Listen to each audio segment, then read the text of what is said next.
What is up, Dealmaker Nation? I am Robert Wensley, CEO of Investor Lift, coming to you live for another amazing show. With me a second, Josh Cohan and Richard are also going to be co-hosting tonight. Tonight is, I think, we have one of the biggest guests we've ever had on the show. None other than Mark Evans, author of Magician versus Mule. I just finished reading this book, and let me tell you, it's absolutely, completely changed the way I think about life. I think people are going to watch this tonight are going to completely change their mindset, completely change the way they're just thinking about their career, their lifestyle, everything. So make sure you stay tuned. Do not miss this one. If you're following this on social media, make sure to like and subscribe. Let us know down in the comments below where you're tuning in from. Mark Evans, again, joining us live in a couple of seconds. This guy is a complete baller. When you don't see him, when he's not writing books, you'll see him flying around in private jets. You'll see him driving around in his fleet of Rolls Royces. Absolute, complete baller. So let's jump right into the show.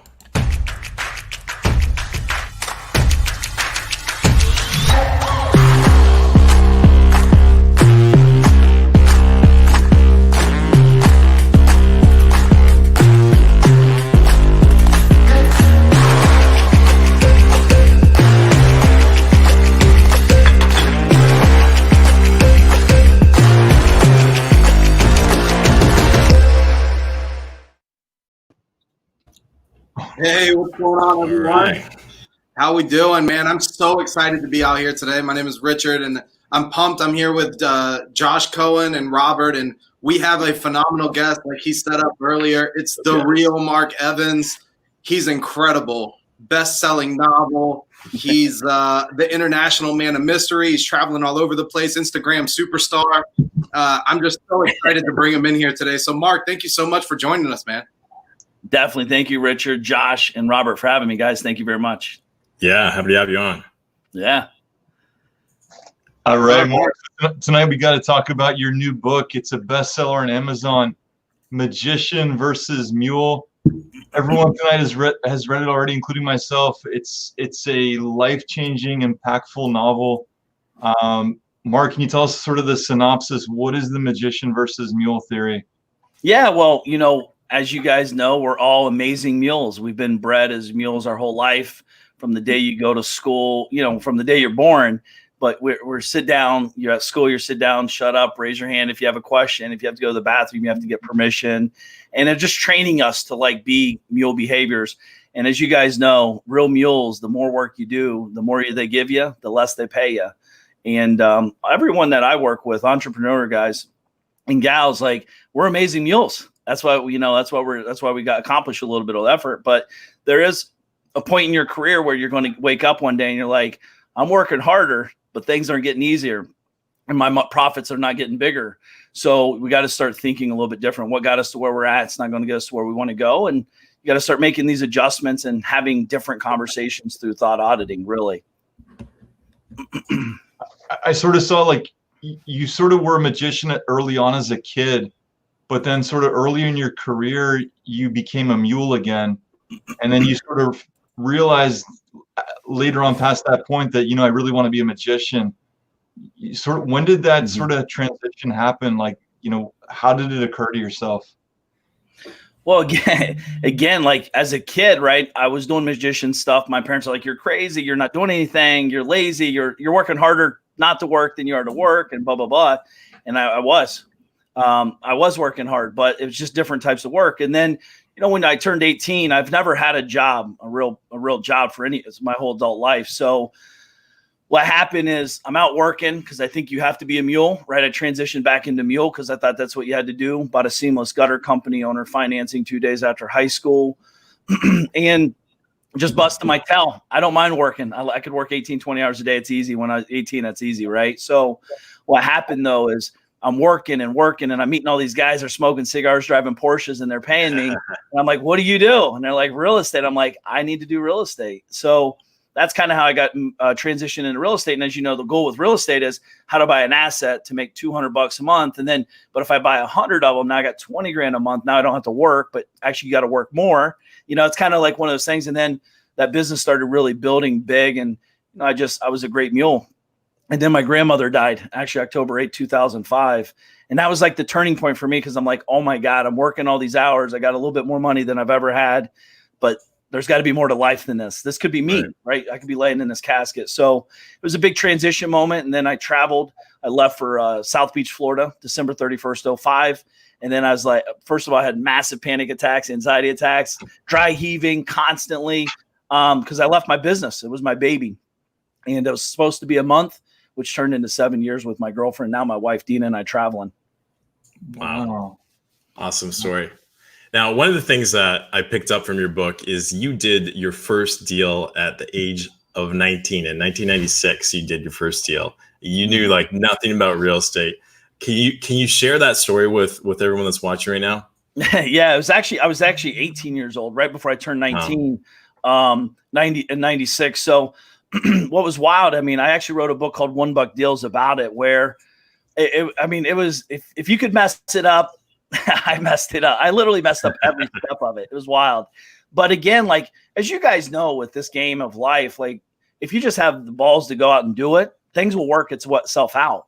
So I got involved in the deal and I made about $15,000. I forgot to get the contract signed. I forgot to get the money. I didn't even I had nothing going on. And back then I used to drive an hour each way to where I lived with my parents at the time, to the property. And it was wild. So I'm literally pulling up home and they're like, hey, I got the check with the check. You didn't grab the check. And I'm like, oh my gosh. Like it was just a total mess. But I made 15 grand. It's the most money I've ever made in my entire life. And I was like, oh my gosh, if I can do it once, how do I do it 100 times over? Yeah. Yeah. The rest is history. Now, one thing that I find really interesting in your book is you talk about how magicians, they have this inherent sense of intellectual curiosity. Do you think that's something that's innate, or you think it's something that can be learned? What are your thoughts on that? I think it's something that can definitely be learned. Actually, it's a lot of deprogramming, because our whole life we've been told curiosity kills the cat, right? So I don't know about you guys, but I'm ultra curious.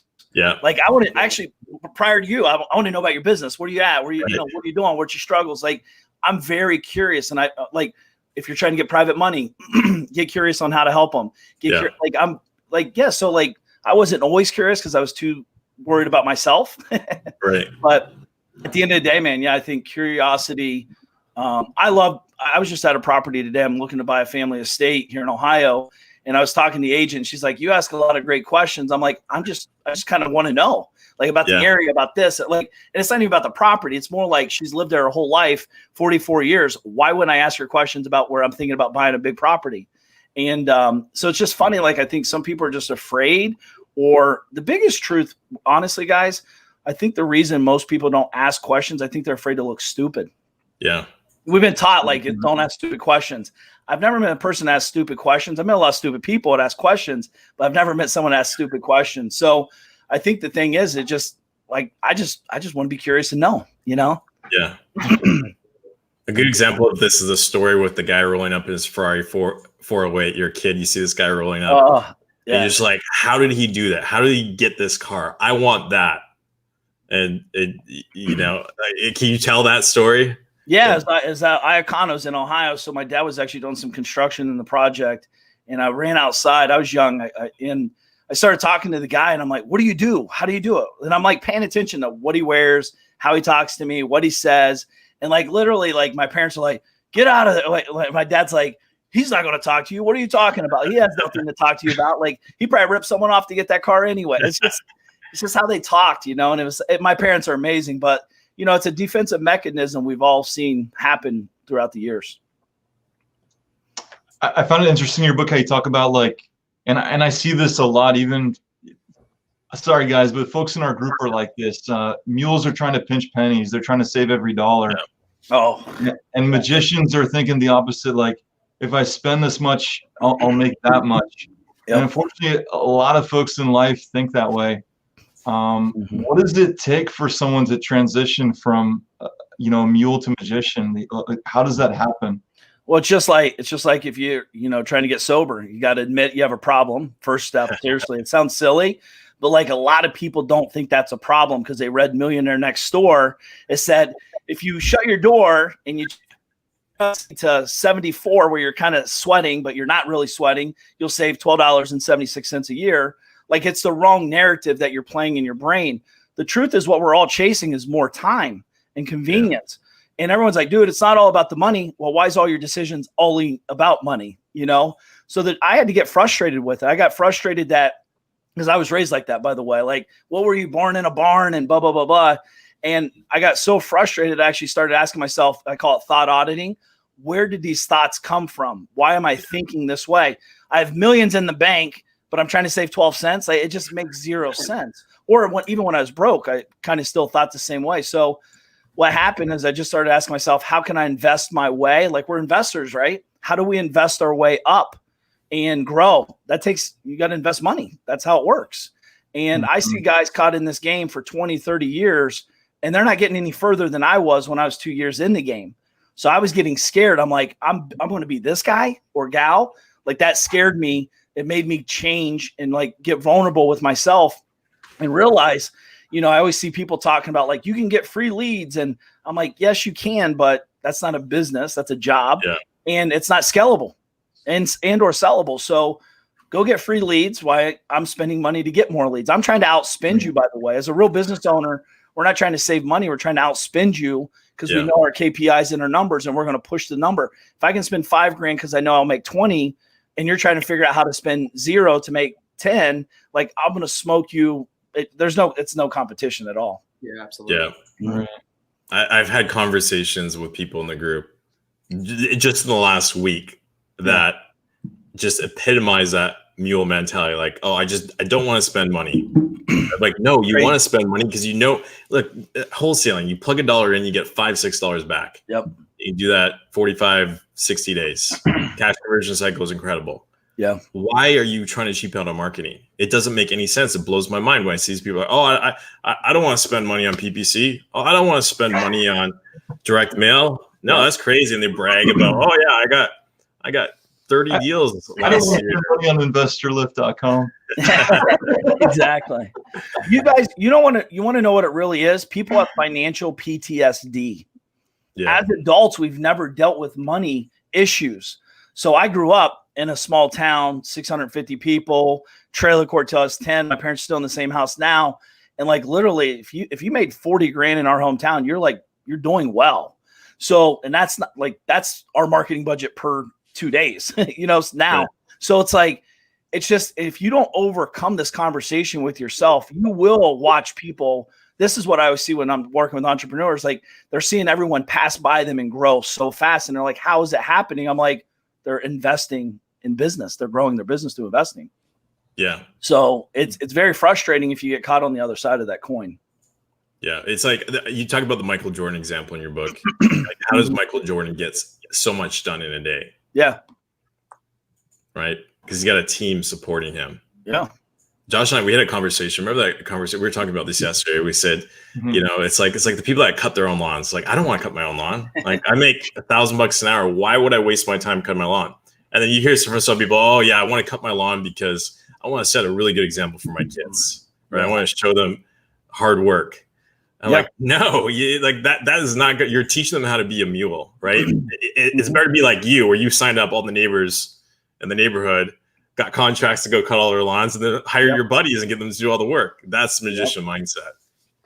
Yeah, listen, there's no right or wrong. Everyone says they want to be Jeff Bezos, but you think Jeff Bezos is packaging all the packages, delivering your packages, answering the customer service and refund department. No, like, dude, he's having conversations talking about building the company, taking over the world, literally. He's taking over failing malls right now. It's a pretty awesome play for him. There's a lot. He's like, this is the difference with being a mule. A mule, you can't be strategic. You're too busy being busy. You don't have time to think strategic. You're thinking, how do I survive today, tomorrow, max? So when you start getting on the business instead of in it, it really does allow you to elevate conversations and change your conversations. Because my biggest frustration for 10 years in real estate, I had the same conversations every day, guys. I was calling Home Depot, Lowe's, screaming at contractors, calling title companies, asking where's my money? What I'm wiring money. Why aren't you taking it? And, I'm on the phone with I remember I did this literally every day. I'd be on the phone with Lowe's or Home Depot, and I'm like, what's on the receipt? Do they have beef jerky and Monster Energy drink on? If so, take that shit up. I'm not paying $7 for that. They're really on there too. if you're in real estate, this is a real story. Everyone knows it. Everyone knows this. But I did it for 10 years. And I think back, because again, I was penny pinching. But the thing is what I realized is like, leave it alone, deduct it off at the end when they get paid their final. Like, why am I creating, we create this frustration, this anxiety as entrepreneurs thinking no one can do it as good as us, blah, blah, blah, blah. But like, we create a lot of problems, man, for ourselves. Hey, Mark, something I thought was interesting in the book, and also I'm just going to do another plug for you. Your website has a ton of amazing content as well, just like the blog you write on there is awesome.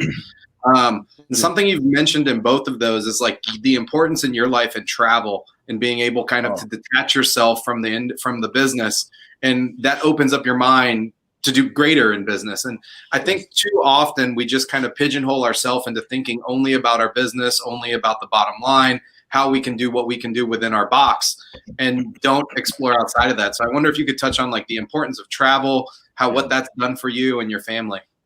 Well, you got to remember, I didn't really travel till I was 27 years old because my mom, like if I went 20 minutes down the street, my mom's like, roll up the windows, lock the doors, don't flash your light because that's a gang sign. And you're gonna get killed. True story. She would say, like, literally, that was me programming. Every time I left the house, she would say that for real. So at the end of the day, for me, like travel, like it expanded my mind knowing how much opportunity there is in this world, not just in my world, the world. And I do know everyone's operating in their world, how they've been taught, what they think, what they fear, what they like, what they don't like. And very rarely are they stepping outside. So travel forced me to become comfortable with myself and get very uncomfortable with activity because I thought I could do everything. I was the sales guy. I was the, marketing guy. I could do it all. We all can do it all, but that doesn't mean we should do it all. So when I was forced, I created this constraint where if I'm traveling, I'm in India, I have 30 minutes. What do I do? And that was the real thing. So I wrote about this in a book I wrote called 10-Minute Business Owner, because we're in the Caribbean a lot and we're on an island and I have 10 minutes. I have a global phone. Who do I talk to and what do we talk about? Yeah. Again, it forces you to have bigger and better conversations. Everyone's having the same conversation, trying to figure out by the way, conversation with yourself and your team or teams, why aren't I not getting further ahead? Well, how can you get further ahead if you're talking about the same shit every day? You just can't do it. You must have taught Tim Bratz this one because we had him on the show a couple of weeks ago, and that was like the first thing he led with. Like he did this $1 million in a month challenge, and he said, I had to ask myself if I were on a desert island and I had, one phone, exactly what you just said. Who would I call? Tim's a great learner and a great doer. And you are Tim Bratz's mentor, correct? You've been mentoring him for a while. I mentored him when he was a solopreneur 5 years ago. He actually forwarded the book, A Magician versus Mule. Yeah. And he talks about it. So that's how I met him.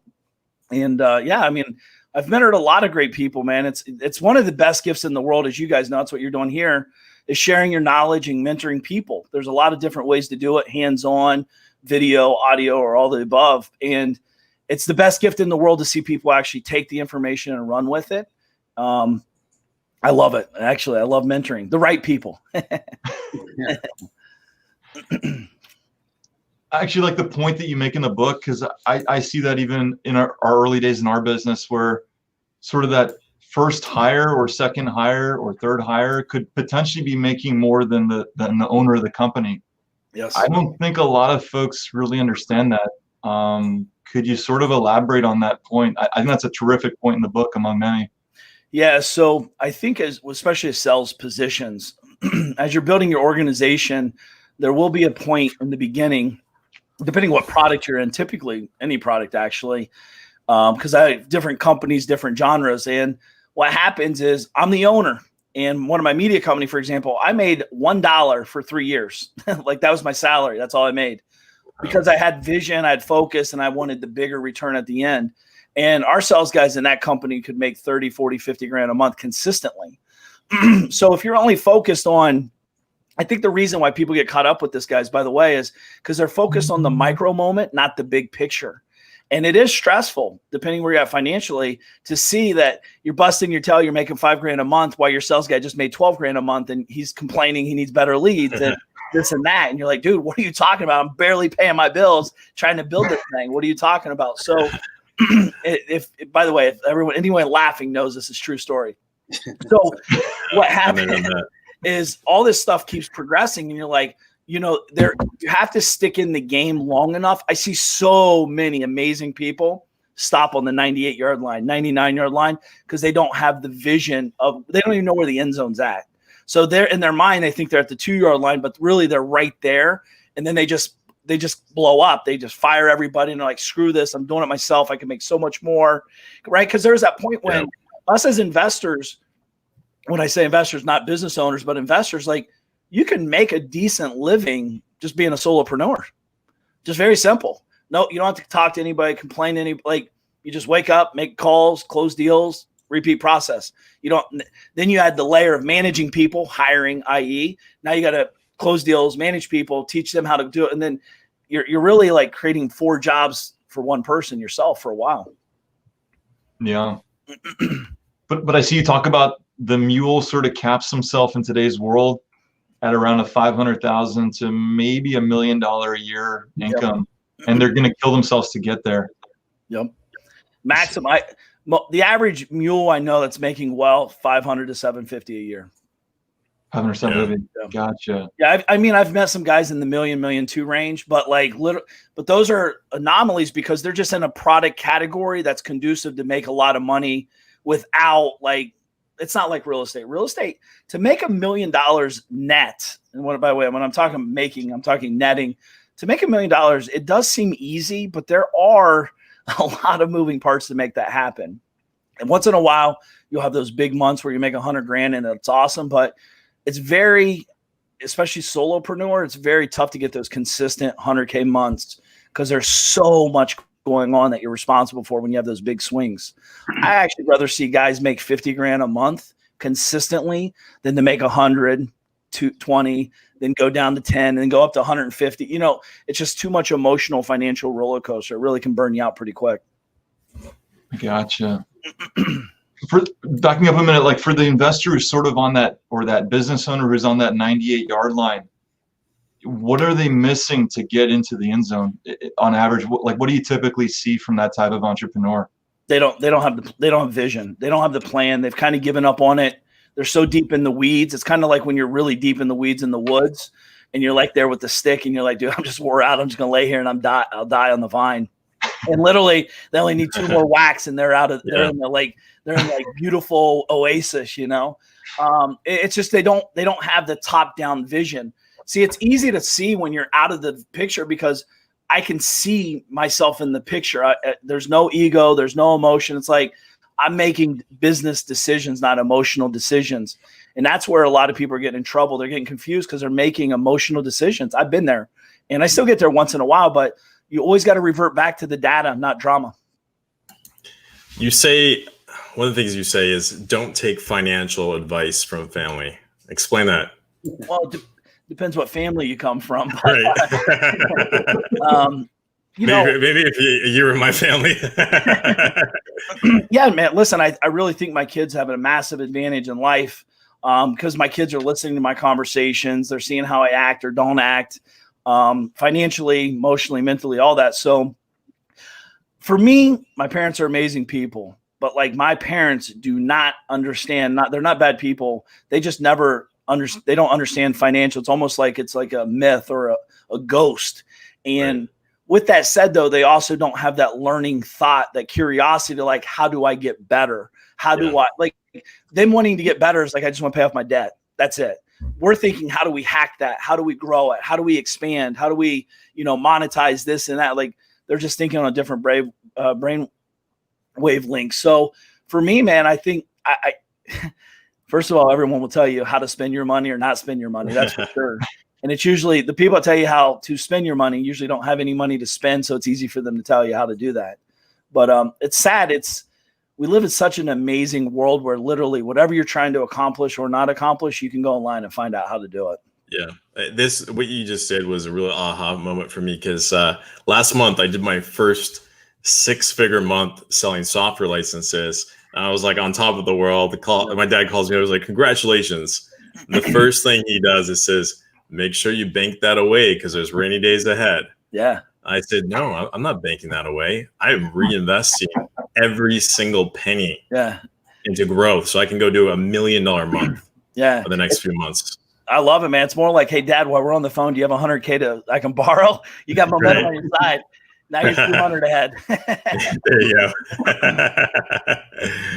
Love it. Yeah. But no, man, I think you guys, first of all, congratulations on the 100K a month, man. I think it's amazing. And the key now is sustainability. Like I always say, don't start getting shiny object syndrome until you have 3 or 4 months of stable 100K months like clockwork. Yeah. But you're in the software, you said? Is that software? Yeah. investorlift.com. Yeah. Wholesaling platform. Awesome. So that's a cool model because, it's a lot more stable than if you're just a solopreneur trying to do a deal here and there, Yeah, absolutely. That's great, man. So Mark, for the typical investor in our group, there's sort of maybe a newer or mid-level investor, maybe rehabber, wholesaler. A lot of folks in our group are probably solopreneurs.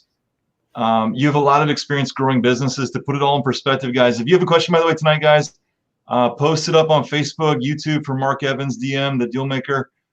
He owns multiple 7- and 8-figure businesses. So if anyone is here to answer your questions the right, appropriate way, you got someone who can really get to the heart of it. But I forgot I was going with this thought. Oh, for the typical member in our group tonight, the typical rehabber wholesaler is probably a solopreneur in our audience. Okay. Who should their first hire be, and what should that hire do?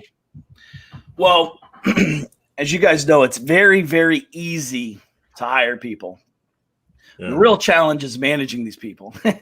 So they're two different mechanisms. So for me, I believe hiring a local assistant, not a VA. I know a lot of people love the VA. Why? Because it's cheaper. I get it. But managing them is different, especially if they're coming from a foreign country, which typically they are. What's going to happen is you have to be so specific with foreigners. It's not a bad thing. It's just how they've been trained. They don't want to mess up. And they're very like this artwork piece behind me. It's green. Okay. What color of green is it? It's green. I don't know. It's dark green. That they won't, like, they're going to mess it up. So I'm not looking for that. I actually hired hire a local assistant, someone that could take load off your plate. Like, hey, I don't have to teach them. Just roll with me and tell me what you can help me with. How do we drive this? How do we grow it? How do you take this off my plate? Like finding that individual that really is the giver, like cares and like nurturer and loves paperwork, because no one in real estate or sells at all loves paperwork, and just help them like get it off your plate. And you're going to buy back your time at a massive level for literally, you're going to be so mad you didn't do this years before. I'm not even joking. Like I will die with assistants. So they make your life so much easier. And Mark, I've heard you speak before, something to the effect of, even if you're planning on hiring somebody for an upper level position kind of down the road, you always like to start them out entry level, or you like to promote from within. Can you talk about the importance of people understanding the kind of the bottom level of the business and moving up versus getting that like super qualified person? There's all these recruiters and headhunters out here trying to push these super high qualified individuals, and what the importance of the difference between those two is. Well, I've done this. I've went multiple routes. I still use headhunters sometimes for different industry businesses I have, just because they're super niched. But for the real estate side, I mean, at the end of the day, for me, what I've realized is culture is the number one thing that I had an issue with. If I brought in a guy or gal and they're coming from corporate style business and they hanging out with me in flip flops and Rolls Royces, and they're like, what the hell is this guy doing? It throws them for a loop. It's non-corporate-y. It's roll up your sleeves. I'm getting dirty. You're getting dirty. Like we got to get the job done. I don't care who does it. We're all doing it. And if they don't understand that, and more importantly, they don't see the cadence effect. I could tell you all day long how I do that. But if until you're in the game, you might not like it. And I had to let go of a guy. I was actually paying, I think, $18,000 a month. I was going to hire him to become my CEO of one of my companies, real estate company, actually. And 6 months into it, this guy, I'm like, dude, like Mark, his name was Mark. I was like, I need to see results, dude. Like, what are you doing? Keep in mind, he literally day one, he probably spent 2 weeks creating like, here's what you wear and don't wear on the job. Like, keep in mind, there's only like 4 or 5 people in the office coming in because we're a virtual company. Like very few people are in there, but we're trying to corral, like, all right, cool. Let's try it, guys. See what happens. This is like 6 years ago.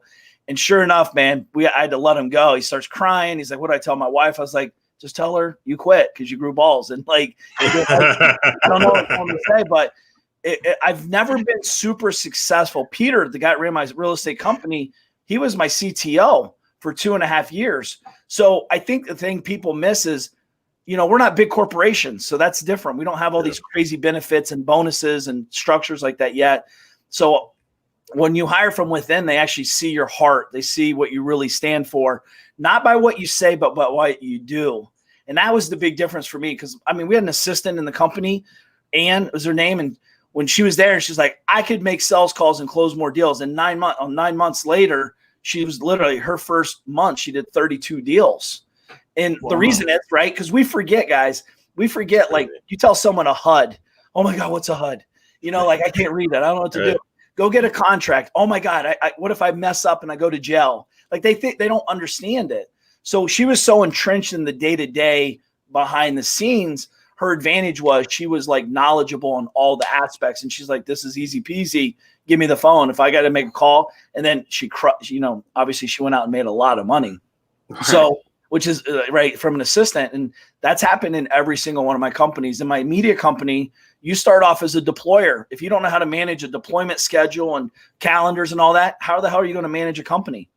You know what I mean? So it's a qualifier. The good news is in small organizations like us, you could elevate so fast. You could go from a $4,000 a month job to a $8,000, $10,000, $12,000 a month job, depending if you're a go-getter, which is really cool in entrepreneur businesses. Oh. So are most of the businesses that you own today, are those businesses that you started yourself, or some of them businesses you took over? Yeah, I prefer to buy, honestly. As you guys know, the hardest part in business is the first 6 years, 5 to 6 years. So I'm kind of at the point I have a little bit of capital, a little bit different knowledge. I'd rather pay for your 6 years of hard labor and overnight. Like if I can spend $1 million and buy 6 years of your life, I'm in, and if it makes sense on the backside. So, it's kind of like you could build a house or I could buy one already performing. Same thing, nothing different. Obviously it's a little bit quicker to build a house than to build a business, but it's kind of the same mental concept. Do you want it today with X, or do you want to really struggle, really learn? Like the truth is, guys, most of us are addicted to struggle. We actually really like it. That's the mule in us, by the way. We like getting smacked on the ass with the belt to put more weight on him. And then, right, then Josh, Robert, Richard, you guys like, I can put more weight on me. Put more weight on me. That's what we do. Honestly, it's crazy as it sounds. That's what we do.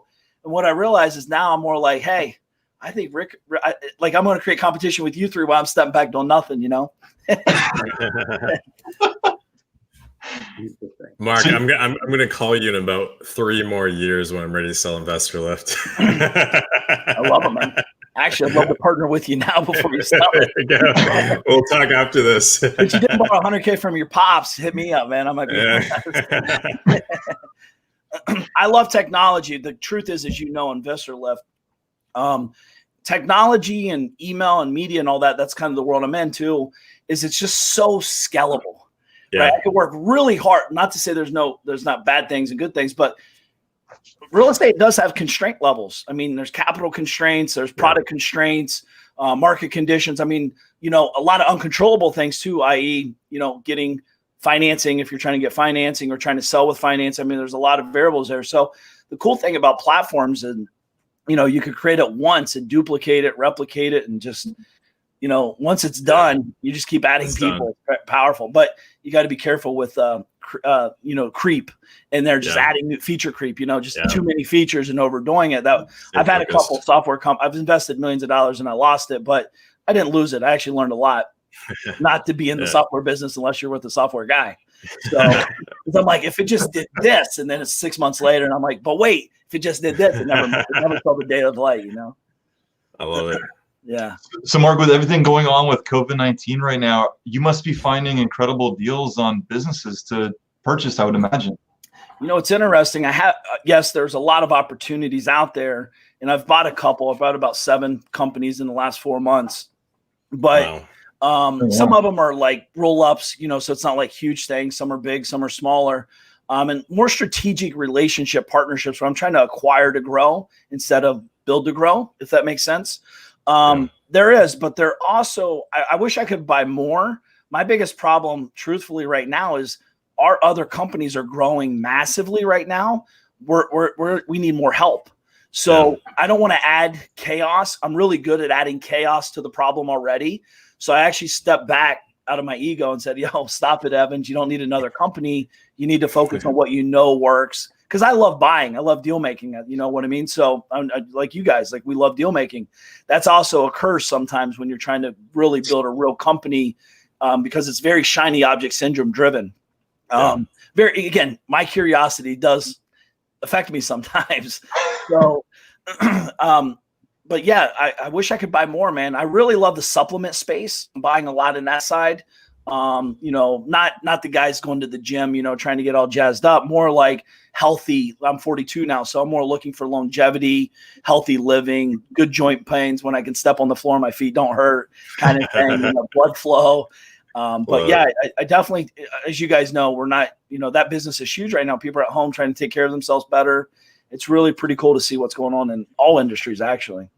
How many businesses do you currently own? It sounds like you got quite a few. Yeah, I'm involved in a lot. I don't know the exact number, truthfully, because I don't look at them as businesses independently. I look them at as more, I have a real estate business, which could be like a lot of pieces involved, a lot of people. And then I have the supplement company, and then I have the media / data. And then I have the PPC amount, so there's different, it's more like genres that I'm trying to build out. Not necessarily, I'm not looking at like, oh my God, I have 120 businesses. It's more like, because it's not businesses really. Honestly, guys, I'm trying to be a board member, not an owner. Yeah.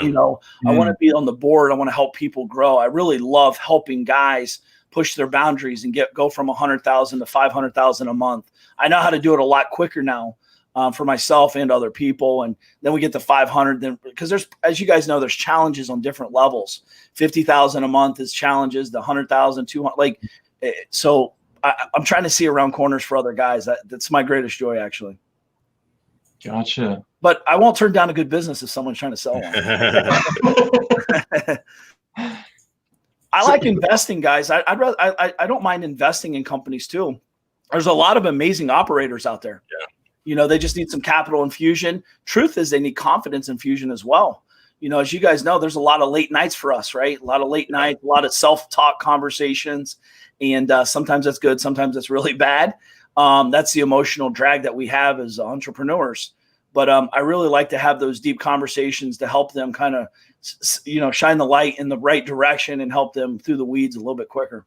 Yeah, I think this is why it's really important to really surround yourself with other magicians, so to speak. One of the things you say in your book is if you have mules in your life, you gotta remove them, right? You gotta surround yourself, because as an entrepreneur, other people don't understand just how hard it is. Starting a business, running a business, the hardest thing you'll ever do. It's an emotional freaking roller coaster. Every day is the best day or the worst day.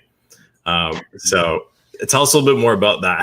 How do you personally in your life surround yourself with mules and not with mules, sorry, with magicians, and how do you keep the mules out?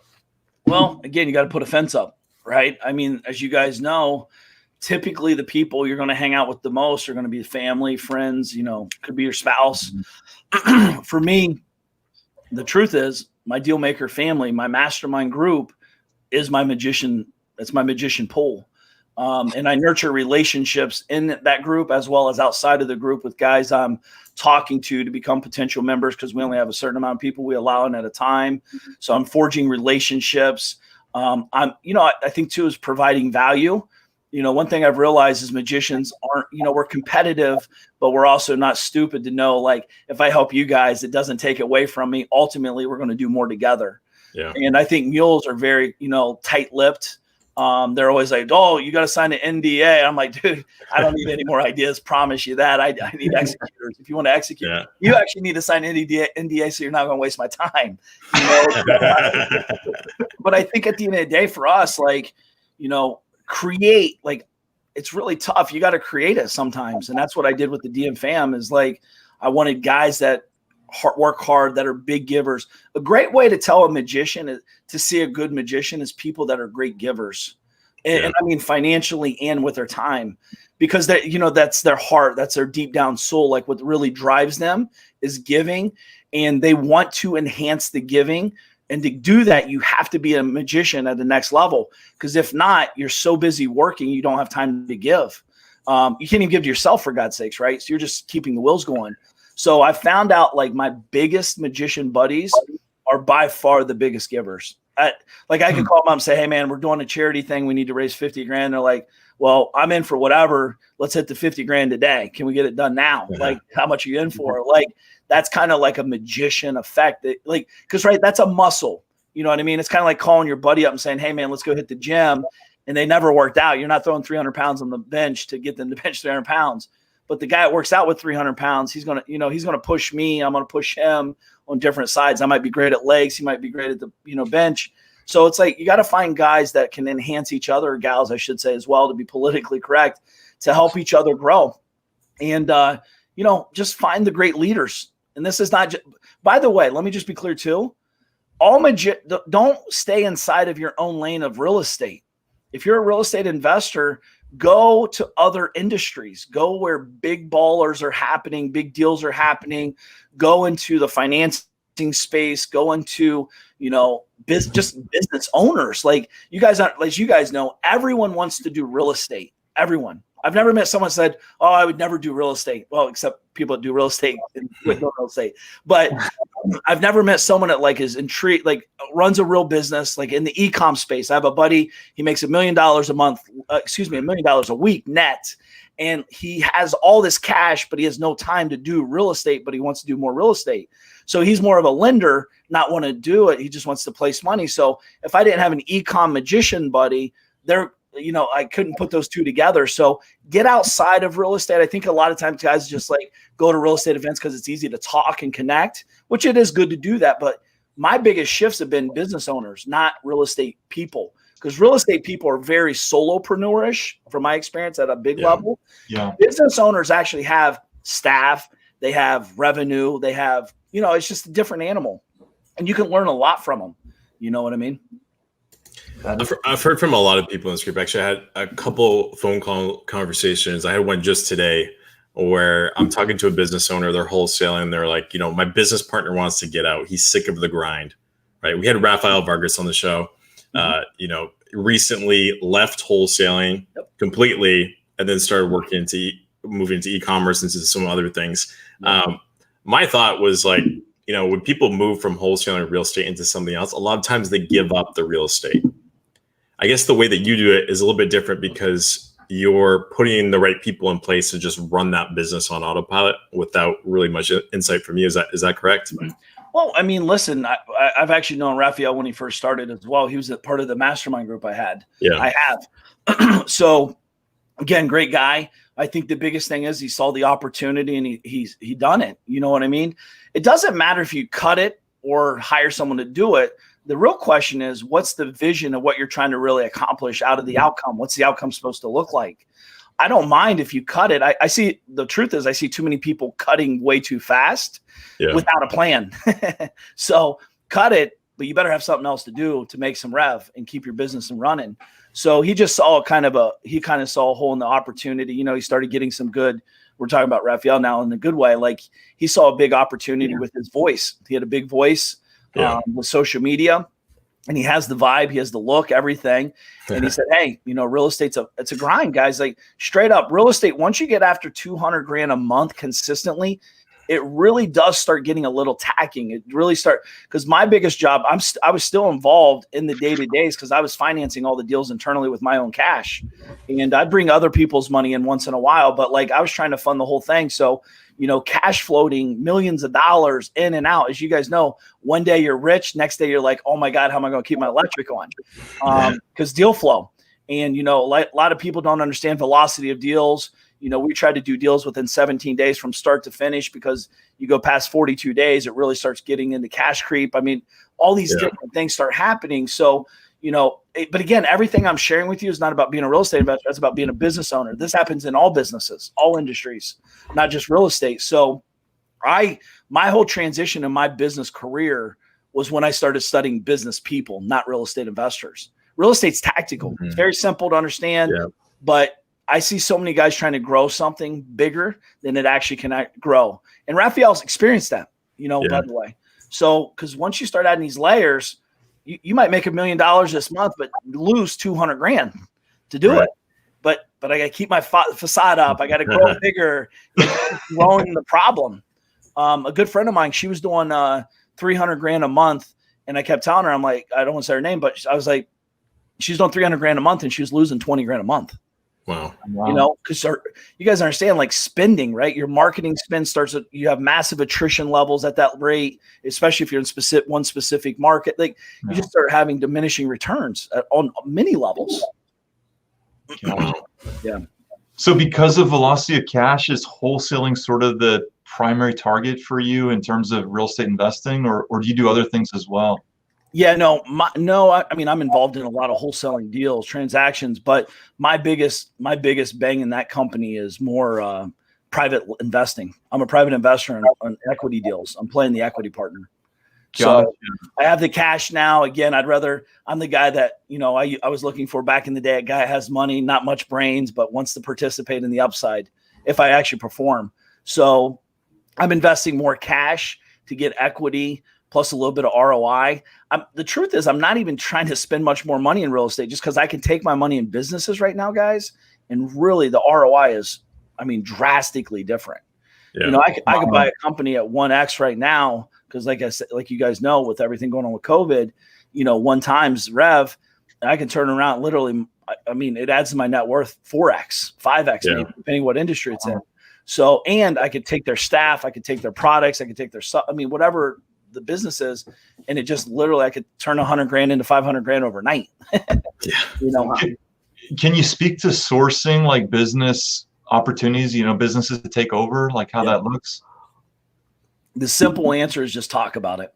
Just like real estate, right? Just like private money, just like real estate, just like anything, just start talking the conversation out loud. This is my son, Mark, by the way, guys. What's up, Mark? So, just having the conversation on social media. You guys have a great voice, great platform, a great following.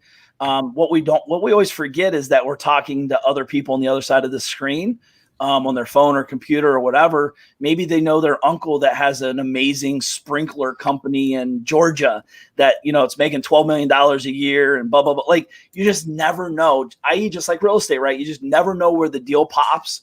It just keep talking about it. Hey guys, I'm interested in partnering. Hey guys, I'm interested in buying.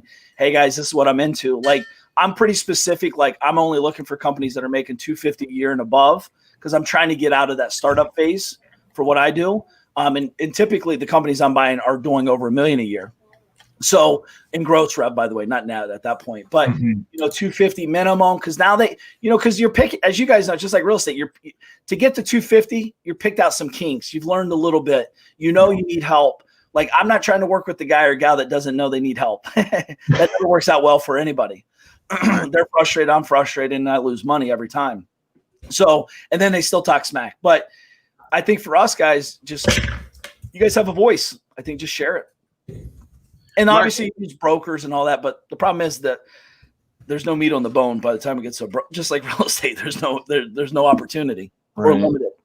Yeah, Mark, I wanted to ask, so in that model of buying businesses, I can imagine there's a decent amount of risk involved as well. And then what's your kind of like risk mitigation process? How did you kind of transition that over to understanding, that you're not going to lose out on buying this business, or your due diligence process in that? Yeah, man, it's a true story. I think the thing is I've lost money on a lot of companies I've bought. Start small, buy the $10,000 businesses, e-com things that they blow up. Buy the $60,000 monthly subscription company that's supposed to be making 10 grand a month and it blows up. Buy the company that makes 23 grand a month.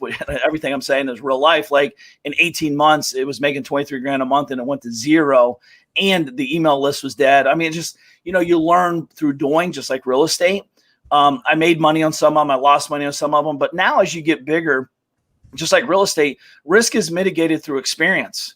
So I'm more experienced now. I could call bullshit when I see it. I know it's real or not real. I know their numbers are fluffed up. For example, I had a lady present an asset, a company to me. She's like, Mark, it's worth 500 grand minimum. By the way, she's in the real estate education space.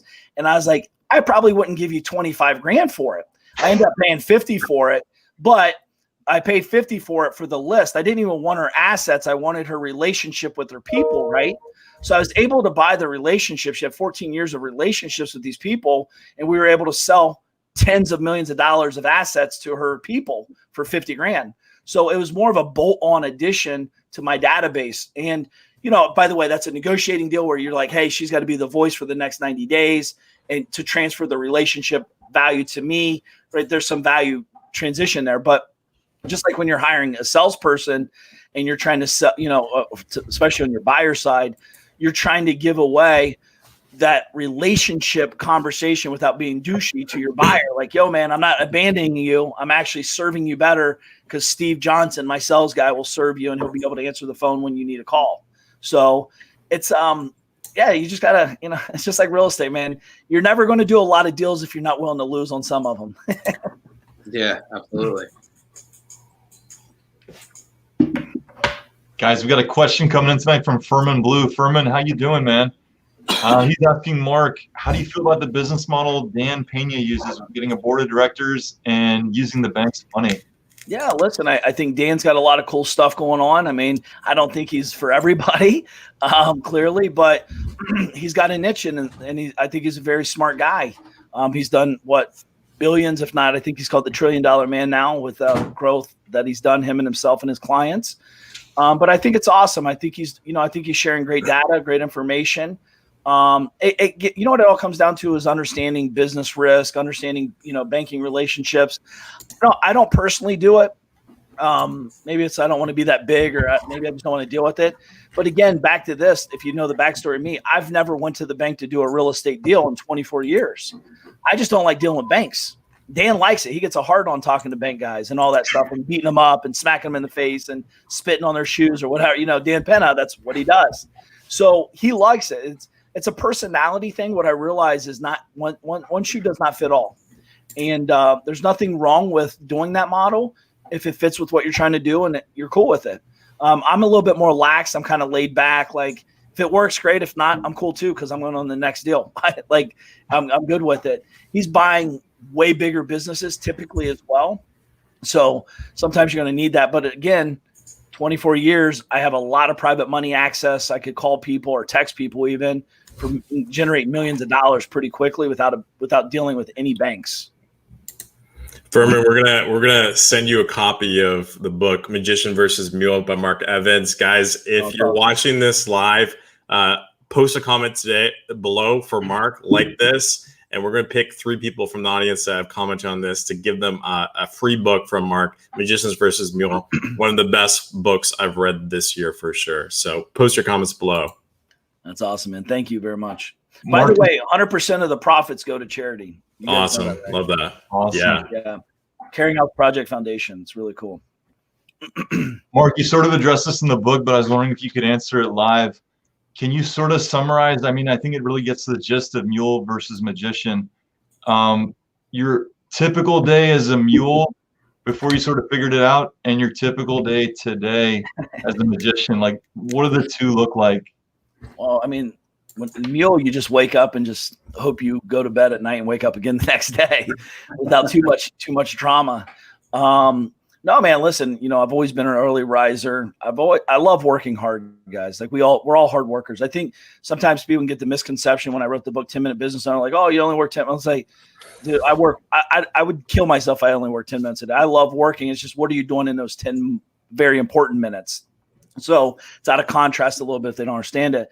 But as a Mule, I was just waking and doing. I never really thought. I just did. There was no plotting. It was just wake up, go to house, and all that. Really kind of my transition. I almost got killed on one of my properties. I was sitting at a property, 104 North Central, and the back door blows open on a Sunday afternoon. The guy grabs me, has a knife in his hand, and there's like 3 cops flying by him, and they run out the front door. And like literally the guy could have grabbed me, sliced my throat, and I'm done. That was like a big wake up moment for me. Like, dude, I'm going to be a dead mule. I didn't call it a mule back then, but I'm going to be dead if I keep this up. So I just started asking different questions to get different answers. And, I literally 4:40, I'd be out of the house by 5 a.m. and I wouldn't get back till 10, 11 o'clock at night, 7 days a week. I never partied. I never went out with my buddies. I never did any of that. So I was just working. I was actually trying to hire them to do work with me every day too, because I had so many projects. But then the magician life, you know, I wake up 4:44, I do the workout, I get out and I do my things. I'm very family focused right now because I have a 5-year-old and a 1-year-old and a wife. And, you know, we bounce back and forth, Florida to Ohio. You like Florida, Ohio better, bud? He's poking me. But, I like today, for example, you know, I have my call with my media company from 10:30 a.m. till noon. I had 3 calls today, but my calls are, you know, usually 20, 30 minutes, but it's high level, where are we at, what's going on, and more strategic conversation. I think where my biggest lesson that I've learned in life is sometimes an idle mode is my most productive mode. And I used to get massively anxious and really like jittery, like, oh my God, I'm going to lose everything if I'm not working. But what does work mean? What kind of work are we doing? Like, right. Sometimes, like, you know, if you veg out and watch a movie, oftentimes my wife would be like, what'd you just watch? I'm like, I don't even know what I watched for an hour. Cause I'm like thinking about like a big picture thing or a maneuver or a purchase or a sell. And I'm just trying to figure out how all these mechanisms work. And really, as a magician, for me, I'm not thinking about today because that's what a mule does. I'm thinking about 20 years from now. Where am I going to be financially, physically, emotionally? The kids are going to be growing up. So as you guys know, when kids grow up and get out of the house, now husband and wife have to reconnect differently because we don't have 2 kids we're taking care of. Right, bub? Then you got to take care of daddy. No, I don't to be a scuba diver. You're going to be a scuba diver? Yeah. All right, cool. Go find me some gold. So, but yeah, I mean, I as a magician, it really, you know, I'm trying to think how to do one thing to many. Yeah. Right? A mule's like, how do I just want to get one step. I'm more thinking like, how could I create, like you guys are doing right here. This video gets done once, it's going to multiple people. And it's very, it's never been easier to be a magician, honestly. Yeah. You know, if we can get out of our own way, the magician effect could take hopefully my book and my conversations and what you guys are bringing here too, that we can help people break free from the mule thing and just realize like, you don't have to do everything. Awesome. We got a question coming in from the audience here. It says, awesome. A real estate agent, but it's a grind right now, and I'm looking to head in a different direction. Should I start with rehabbing houses and then invest the profits into non-real estate businesses, then keep on being a mule as a real estate, or sorry, to keep being a mule as a real estate agent? Mm-hmm. Well, again, I'm not here to tell, like, again, it's a micro conversation, so I don't want to take it literal. I personally hate rehabbing. If you've never done rehabs, it's going to be very tough. I've done over 750 of them, maybe more, of rehabs just in my personal stuff before I built a company to do it for me. And it's a lot of work. That's why I got to wear a hat. I don't have any hair left. So it's a lot of work. If you're not good at managing people, emotions, finances, timelines, you're going to hate yourself. You're going to go broke, and it's not going to be fun experience. And I've seen many, many people do that. But for you, if you know that you're trying to do that, I would try to figure out how to become a wholesaler initially, just because what I like about wholesaling in the beginning, by the way, I was an investor doing owner financing deals for the first like 4 years, because I thought like I need 100 doors at $100 a month, blah, blah, blah. So I didn't have any money. I was a kid and no credit for sure, because I was 18 years old. But what I realized is I almost went bankrupt twice. And the way I got out of bankruptcy is wholesaling real estate deals to get fast cash. And when I say fast, it might be 90 days, 120 days, but cash to like get me out of trouble. Big cash surges, solve the problem of the rentals. Now I could just, and then I just started wholesaling. And what I realized, when you're in the wholesaling business, you're in deal mode all the time. Deals are coming to you. And then if you want to expand, once you get 20, 30, 40 deals under your belt, now you kind of know who the players are, who the fakers are, what title companies you should use, what contractors are working or not working, what properties are actually selling. And there's really no real risk. And more importantly, if you're an agent, your hardest problem is going to be transitioning agent to investor mindset, because you're so used to telling a homeowner how much they can get for it, BS numbers typically, as opposed to what they need to sell for. So you got to change your conversation and serve the client, not serve your wallet. initially. So it's a hard shift from agent. But if you're having that conversation with yourself, man, I hope, I think wholesaling is a great way to transition up and develop. That's just my opinion from what I've seen. Now, you said something really interesting. You said your timeline. I mean, wholesaling is all about return ad spend and cash conversion cycle, right? Mm-hmm. Now, a lot of people have, even in wholesaling, have pretty long cash conversion cycles. You said that you're down to 17 days between contract and close. 17 days from connection to close. From connection to close. That's incredible. Most people are in the 40s. Where are the secrets there, the tactics that you applied in your business to get that so low? So you got to go where the opportunity is, and that's all investor only houses. I'm not going into any mom and pops, right? Because if a mom and pop, that's going to extend your timeline drastically because you can close today, but I'm not moving out for 30 days. Right there, you just burn 30 days just because you got to give them that timeline. So again, I don't go chasing deals. I create a formula for the deal structure, what serves me and what I know works, and then I go reverse engineer and go find it. But investor deals are the only way that can happen, 100%. Now, don't get me wrong. There's deals that flop. There's deals that get messed up. And I mean, it gets ugly. And that's on the wholesale side. On my turn, I was a pretty big turnkey guy. I was actually one of the biggest guys back in the day, our company. And we were at 29 days from start to finish of rehabs. But keep in mind, our average rehab was $9,000. We weren't doing $50,000 rehabs. No. Even though we passed up on a lot of those, but we'd send them over to the wholesale division. They'd wholesale those out, and we just stayed focused. This is our formula. This is what it looks like, and we just cranked it out. So again, that's a big lesson, by the way. Don't chase the deals. Figure out what's working. And again, this is easier said than done in the beginning because you're still trying to figure out what your skills are and your unique ability in the marketplace is, but find what serves you. And that's a huge takeaway for me is I stopped asking, how can I serve the business, and ask myself, how can the business serve me? Because look where all your problems are. Look where all the situations are. Look where all the fires that you're putting out every day because you're an arsonist. You think you're a firefighter, but you're really an arsonist. You're creating all these fires because you don't know how to handle, conversations, or you're just saying yes to too many things. And again, it's something you got to navigate. But unfortunately, I see a lot of people doing this for their whole life. We don't want that. Yeah, you've said a few times, a lot of business owners, what they really do is they don't have a business. They've created them a job. They have a job, right? Because they just don't. They don't have that mindset. Yeah. Right. No, it's easier to tell people you have a business than a job for entrepreneurs. Yeah. No, I think at the end of the day, I just want the best for everybody. And I think if you get real with yourself and just say, hey, I just have a high paying job. I need help. Asking for help is not, by the way, mules don't ask for help because in school, that's called cheating. In business, it's called collaborating. Yeah. Big difference. Big difference. So I try to be the dumbest person in business. Hey, I don't know how to do this. Can you help me? Of course.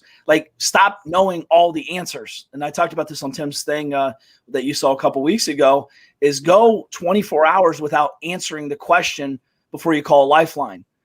Hey, Mark, how much is this house worth? I don't know. Great question. Let me call the appraiser. Let me call this person in the company. Let them tell me, and then they'll report back to you. Get out of the loop. Let someone else do the work. Let someone else provide the value. And when you do that, you really start understanding, we're really not that important, in the grand scheme of things. And you got leaders, grow leaders. And from my experience, because I did this for 10 years, I did it wrong.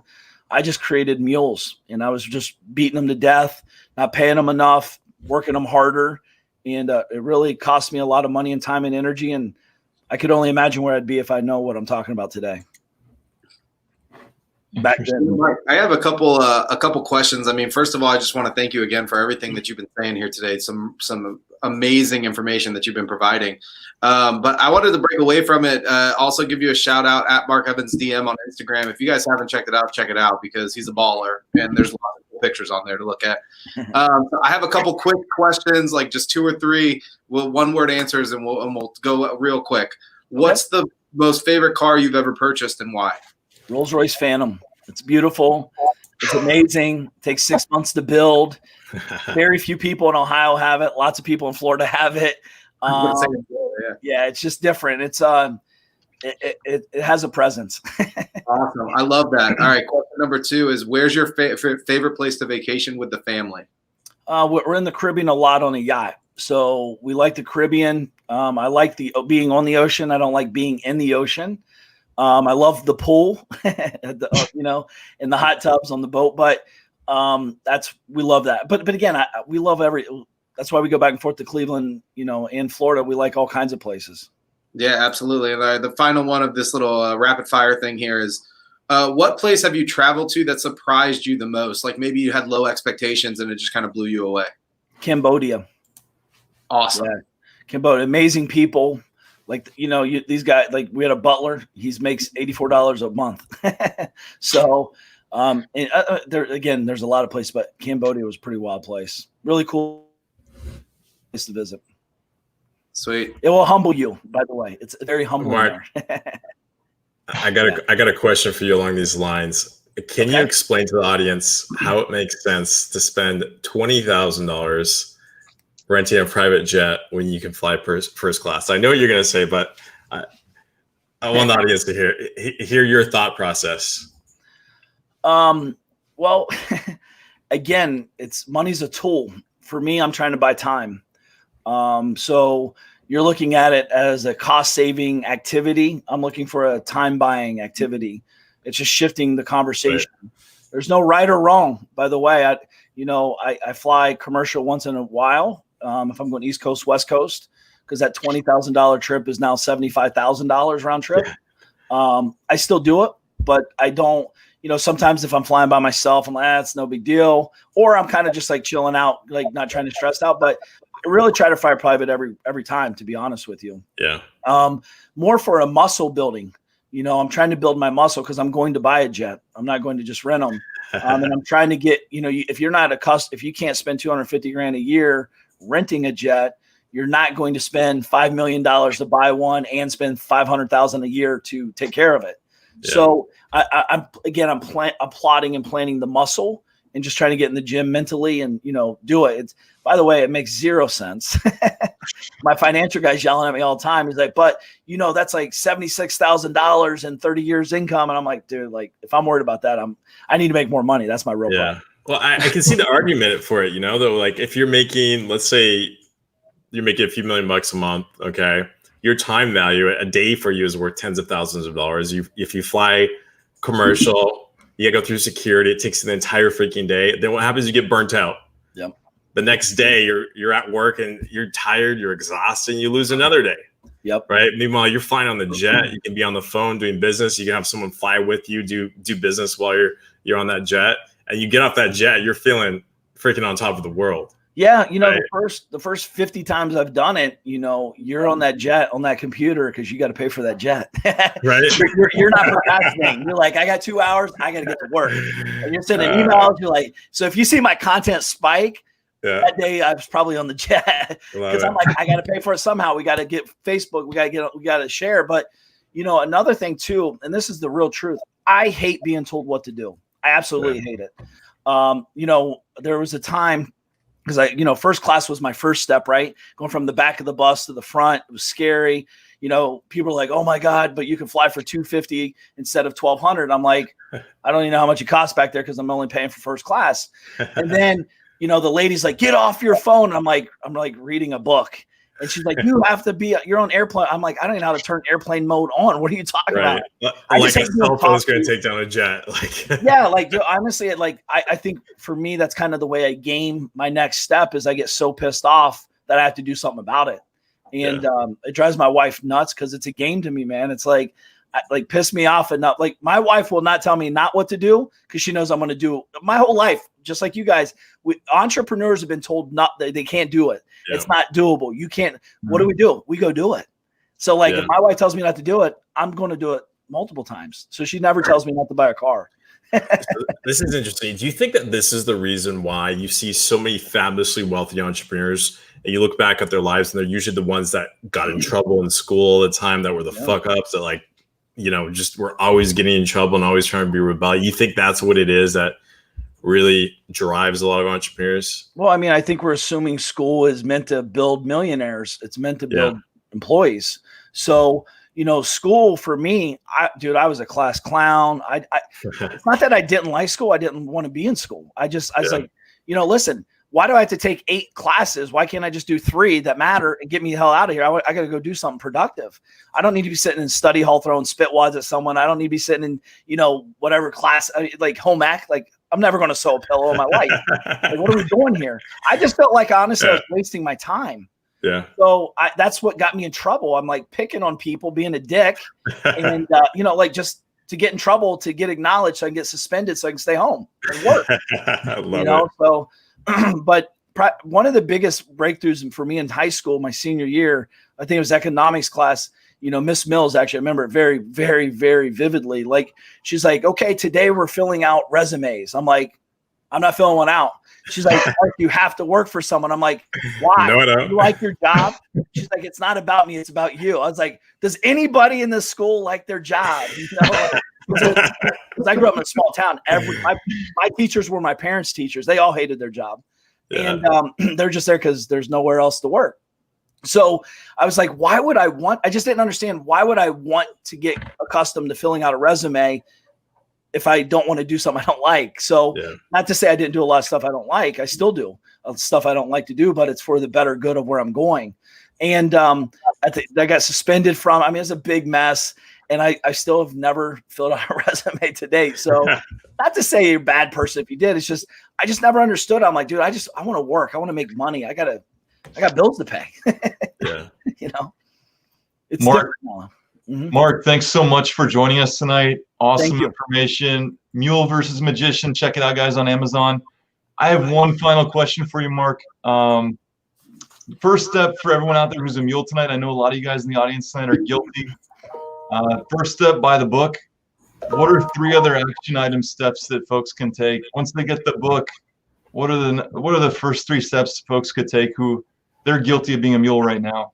Well, if you send me an email after you buy the book and to get it, send me an email, mark@markevansdm.com. I'll send you guys the manual. The manual will be selling. I have not sold it yet. I've been giving it away to some people who got the Audible, but that will help. It's an 80-page manual to walk you through the mule process in the magician transition. If you guys don't have it, I'd love to send it to you guys as well.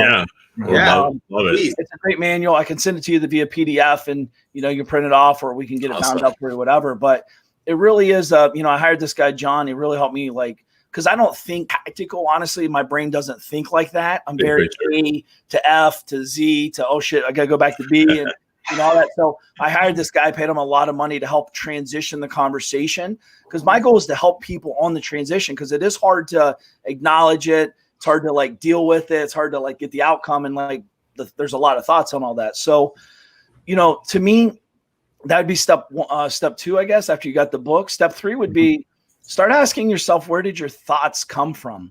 Why do you think the way you do it? I call it thought auditing. I think we're so caught up on oh, this is the way it is. Oh, this is what I do and how I do it. Well, why? Have you ever thought about doing it the opposite way? Because there's people out there doing it differently and making more. And there's people doing it the same way, making more. So why is that? Is it because they understand marketing better? Is it business? Just really understanding that. And another thing too, magicians, getting clear on what your, we call it Magician 360 is. What is your core ability, unique ability? Stop trying to be everything for everybody and really get serious with yourself. Dude, you're a grown up now. What do you want to be known for? I don't want to be known for as an investor. I want to be known for, first and foremost, a great person, husband, wife, giver, whatever. And, father, son, all these things. And then, everything else is, I was just a business guy. I helped a lot of people. That's my ultimate goal. So I think really getting clear on what you want to be known for and where you want to plant your flag, man, it really, this is not easy work, by the way. This is a lot of deprogramming, a lot of really self-inflection, and just getting real and vulnerable to yourself. No one's going to judge you. Well, first of all, we're always judged by everyone. So what's it matter? I want to be judged doing the work for myself to grow. So I think those would be the things I would say to do. And then more importantly, execute with massive intention and urgency. Awesome. All right. Great advice. Robert, I think that sort of sums it up for tonight. Mark, thank you so much for joining us. It's been awesome. Thank you, guys. And guys, if you're watching the replay, we'll wait till I think tomorrow. We'll wait till the end of the day tomorrow, and then 3 people that post comments below, we're gonna send you a copy of Mark's book, Magician versus Mule. It's a complete game changer for me. I know anyone that reads it's going to be a complete game changer. We'll post a link below also to grab a copy on Amazon or Audible. The Audible is really great. I really enjoyed it. Thank you, man. But man, this has been awesome. Super excited. Guys, I appreciate it. Thank you guys very much. Just don't quit. That's the only way you'll lose this game is if you quit. Yeah. You're gonna get punched in the face, kicked in the nuts, throat punched. Like just stay focused and keep grinding. Awesome. All right, man. Thank you so much. Thank you guys. Have a great day, guys. Thank you very much. Guys, thanks for joining us on the